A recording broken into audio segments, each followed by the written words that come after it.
इंदौर की बाणगंगा पुलिस के द्वारा चेकिंग के दौरान एक अशोकनगर के रहने वाले युवक को गिरफ्तार किया है, जिसके पास एक देसी पिस्तौल बरामद की गई है। पूछताछ में खुलासा हुआ कि उसके मृतक दोस्त ने उसे यह पिस्तौल गिफ्ट में दी थी, तभी से वह इसे अपने पास में रखे हुए। फिलहाल पुलिस ने वैधानिक कार्रवाई कर उसे जेल भेज दिया है। थाना प्रभारी सियाराम गुर्जर के मुताबिक धनपाल पिता सागर सिंह लोधी मूल निवासी अशोकनगर के रहने वाले व्यक्ति को गिरफ्तार किया है, जिसके पास एक देसी पिस्तौल और कारतूस बरामद की गई। वहीं पकड़े गए युवक के जब आपराधिक रिकॉर्ड की जांच की तो किसी तरह का कोई आपराधिक रिकॉर्ड तो नहीं मिला, लेकिन पूछताछ में उसने बताया कि वह अशोकनगर में जब रहता था उसका मनीष नाम का एक दोस्त था, जिसने उसे यह पिस्तौल दी थी, लेकिन दोस्त की मृत्यु के बाद उसके आखिरी निशानी होने के कारण उसे अपने पास ही रखा हुआ था। वहीं किसी तरह की कोई वारदात को अंजाम नहीं दे रहा था, न ही किसी को डराया था, केवल दोस्त की आखिरी निशानी के कारण भी उसे अपने पास रखा था। पुलिस ने उसे पर आर्म्स एक्ट सहित विभिन्न धाराओं में कार्रवाई करते हुए जेल भेज दिया है।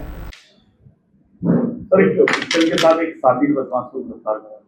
ये 11 और 12 तारीख की रात की बात है। ये जयेंद्रनगर रेलवे पटरी के पास में एक धनपाल पिता सागर सिंह लोधी, जो मूलतः अशोकनगर का रहने वाला है और वर्तमान में यहाँ बाणगंगा क्षेत्र में रहता है, ये वहाँ संदिग्ध अवस्था में घूमते मिला था। पुलिस को देख के भागने का प्रयास किया, इसको घेराबंदी करके पकड़ा है। इससे एक देसी पिस्टल और एक जिंदा कारतूस पकड़ा है। आरोपी को प्रकरण दर्ज करने के बाद से न्यायालय में पेश कर जेल भेजा गया है। कहाँ से लेके आया था? ये मूलतः अशोकनगर का रहने वाला है। इसके द्वारा कहा गया है कि अशोकनगर में इसका एक दोस्त था और उससे लिया गया था, जिसकी डेथ हो गई है। उसे और भी विस्तृत पूछताछ की गई है।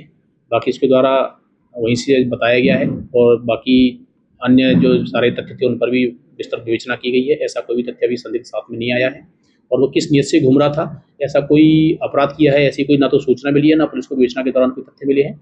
पर यह है कि जो अवैध रूप से आग्नेयास्त्र को लेकर घूमना यह संगीन अपराध है, तो पुलिस के द्वारा उसको प्रकरण दर्ज किया गया।